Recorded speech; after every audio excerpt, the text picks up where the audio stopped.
एक बड़े गैंगस्टर ने नीली को पेशकश के साथ धमकी दी थी, देखता हूँ कौन आपसे शादी करता है। अदाकारा ने दूसरे शख्स से कहा था, अगर शादी करेंगे तो मारे जाएंगे। माजी के मकबूल फिल्म लिखारी नासिर बेग ने माजी की मकबूल फिल्मी हीरोइन नीली से मुतल्लक हैरान कुन इंकशाफ करके नया पंडोरा बॉक्स में एक पॉडकास्ट में माजी की फिल्म इंडस्ट्री से मुतल्लक बात करते हुए दावा किया कि इन्होंने और हदायतकार यूनुस मलिक ने नीली को फिल्मी दुनिया में मुतारफ कराया। उनका कहना था कि माजी में वो और यूनुस मलिक एक कम बजट वाली फिल्म बनाने के दौरान हीरोइन की तलाश में थे कि इन्हें नीली पसंद आ गई और इन्होंने उसे फिल्मी दुनिया में मुतारफ कराया। उनके मुताबिक नीली ने 1980 की दहाई से 2000 के इख्तिताम दर्जनों फिल्में की, लेकिन उनकी लिखी हुई नीली की तमाम फिल्में सुपरहिट साबित हुई। उन्होंने बताया कि नीली का मुकाबला उस वक्त की मकबूल तरीन अदाकाराओं से था। बाकी तमाम अदाकारों को किसी न किसी की सपोर्ट रहती थी, लेकिन नीली को किसी की सपोर्ट नहीं थी। नासिर अदीब के मुताबिक नीली को पहली फिल्म का मुआवजा सिर्फ 5000 रुपए दिया गया। तरतीबवार उनकी फिल्मों का मुआवजा 5000 रुपए बढ़ाया गया और देखते ही देखते वो सुपरस्टार बन गई। तेरी लाची नहीं हनी हूँ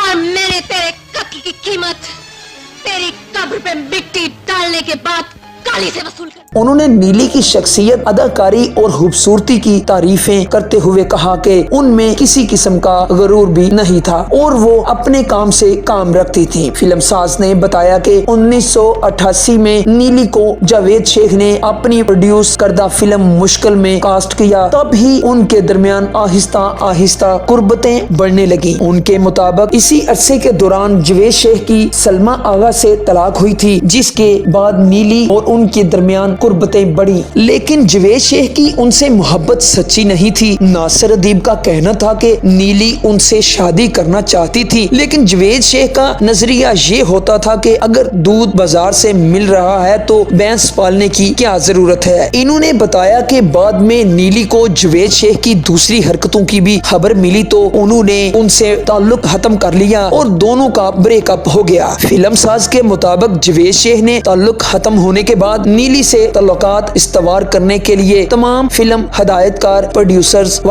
अदाकारों समेत सरमायाकार और उस वक्त के गैंगस्टर भी सामने आए और हर किसी ने बहुत सारी कोशिशें की, लेकिन सबको नाकामी मिली। उन्होंने हैरान कुन दावा किया कि फिर नीली पर एक गैंगस्टर और बड़े शख्स का दिल आ गया। उन्होंने नीली को मोहब्बत की पेशकश की और साथ ही धमकी दी कि देखता हूँ कि आपसे शादी करता है या मोहब्बत के लिए आगे आता है। नासिर अदीब के मुताबिक मज़कूरा गैंगस्टर से ताल्लुकात के बाद नीली अचानक फिल्मी दुनिया से दूर हो गई और उन्होंने सिर्फ अपनी अधूरी फिल्मों की शूटिंग मुकम्मल की और सबको बताया कि वो फिल्म इंडस्ट्री छोड़ रही हैं। फिल्म साज का कहना था कि मज़कूरा गैंगस्टर के बाद नीली मंजरे आम से गायब हो गई और फिर चंद साल बाद दूसरा शख्स उनकी जिंदगी में आया और उन्होंने अदाकारा से शादी करने की ख्वाहिश जाहिर की, जिस पर नीली ने इन्हें बताया कि अगर वो उनसे शादी करेंगे तो मारे जाएंगे। नासिर अदीब के मुताबिक नीली के समझाने के बावजूद वो शख्स नीली से शादी के लिए बजिद रहा और फिर बिलाखिर नीली ने उनसे शादी कर ली और फिल्म इंडस्ट्री को खैरबाद कह दिया।